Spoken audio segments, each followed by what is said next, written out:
Sino mang sa akin mananahan. Be with you. A reading from the Holy Gospel according to Luke. Glory to you, Lord.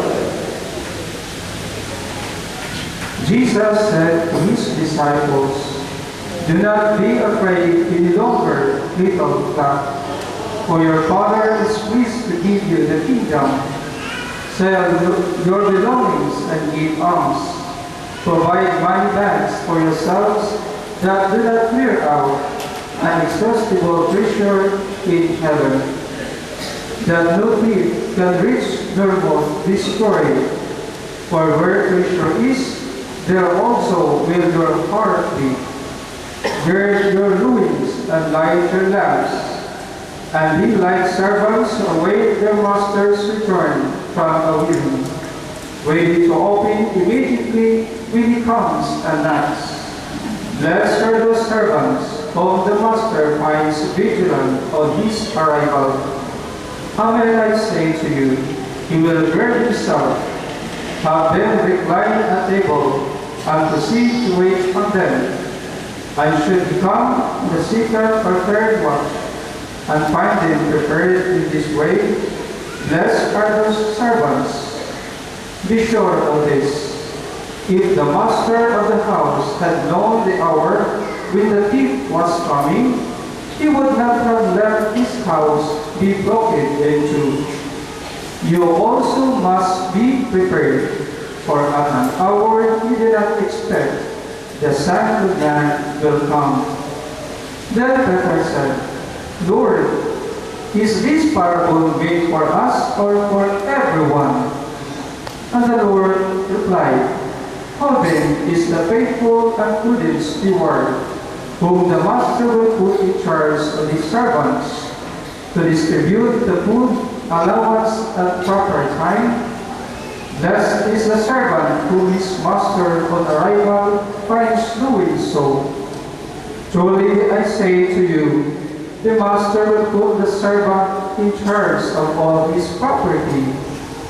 But if that servant says to himself, 'My master is delayed in coming,' and begins to lead the men servants and the maid servants to eat and drink and get drunk, then that servant's master will come on an unexpected day and at an unknown hour, and will punish the servant severely, as assigned him a place with the unfaithful. That servant who knew his master's will, but did not make preparation for an act in accord with his will, shall be beaten severely. And the servant who was ignorant of his master's will, but acted in a way deserving of a severe beating, shall be beaten only lightly. Much will be required of the person entrusted with much, and still more will be demanded of the person entrusted with more."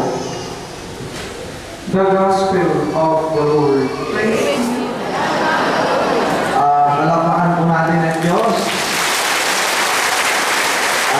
Kayo po ay nakarating dito kahit umuulan.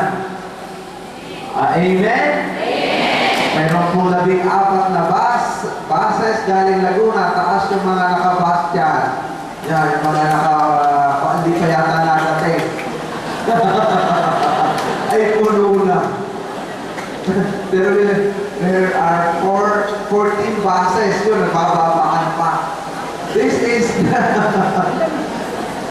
the mystery of this place. Sabi ko ngayon, akala ko po na nagpagawa kami ganito kalaki. Ang laki-laki na! Yun pala kulang pa. Palakpakan natin ng Diyos. Yeah. On my way here, I saw all the clouds covering the place, and I said, my goodness, we're getting closer and closer to heaven. Ang lapit na natin sa langit. Yan. And I hope you will feel that. And I hope you will able to enjoy that blessing. Sabi ko kanina, when the gospel is being read, sabi ko, I hope when it's being read and when I'm about to explain it, sana ma-convict kayo, sana ma-convince kayo because it's so beautiful, the very beginning of the reading of the Gospel. Do not be afraid any longer, my little flock. Ang sabi sa Tagalog, mga anak ko, alisin nyo na ang takot sa inyong dibdib. Huwag na kayong mabahala. Why? Because your Father in heaven is so pleased to give you the kingdom. Wow! Do you know that? What's next? Alam niyo ba kung anong ibig sabihin niyan? Your Father in heaven is so pleased to give you the kingdom. Ibig pong sabihin niyan, ang Diyos na nasa langit ay malugod na ibibigay sa inyo ang kaharian. What is kingdom? Everything. I know yung mga pumunta rito, hindi po kayo magta-travel ng napakalayo. Kung ang inyong hihilingin sa Diyos ay kukunti lang. Amen? Kung ang hihilingin nyo sa Diyos ay piso, hindi na kayo aalis na pamunta dito galing Bicol. Yung pong congressman ng Bicol nandito, mayor ng Masbate nandito, congressman ng Butuan, yung first lady nandito rin, kung sino-sino pa, hindi ko alam ang iba. Anyway, before the Lord, we are all equal. What I'm saying here is, I know you're here because you want something big. Amen? Amen. Yung bang hindi kayang pantayan ng pera, that's what you need and that's what you want from God. And the very reading of today is saying, God in heaven is so pleased to give you the kingdom.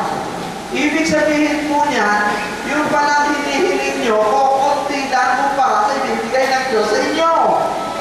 What a beautiful word coming from God. But this God wants you all to feel it and to know and experience and to want it. But after that, may sinabi ang Diyos. Scandalous ito sa iba. Kahapon, mayroon ditong babae. She's a friend of mine. Kasi sabi ko, oh, wag ka na raw mag-worry. But after that, ang sabi ng gospel is, sell all your possession and give it to me. But that mean is this. Ang ibig po sabihin na, from now on, sana naman, natuto na kayo na itong mga bagay, baka yung bagay na inyong pinahahalagahan, walang halaga. Health is wealth. And only God can give you that health.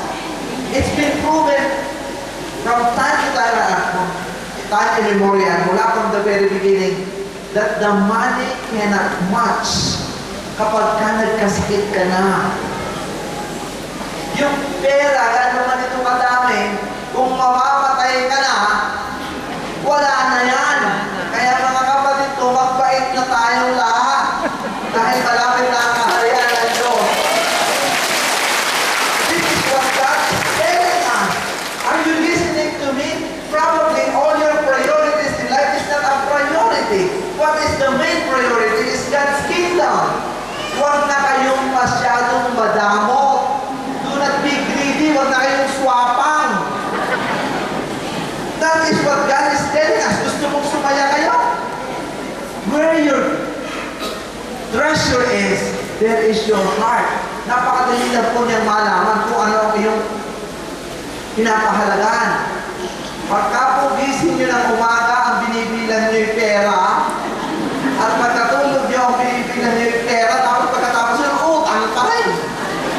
So what God is telling here is this. Can you just focus on my kingdom? Can you just focus on the heavenly things? Because that's also a reality. Isipin nyo to. Ang karamihan kong inyong iniiyakan at pinuproblema, yan po ay makalupa. Sino ang inyong iniiyakan? Pag iniwanan kayo ng boyfriend, pagka iniwanan kayo ng asawa, pumunta sa ibang lungga. Yan ang mga iniiyakan at nagpapakamatay ang iba, mga tanga. Don't be so stupid. That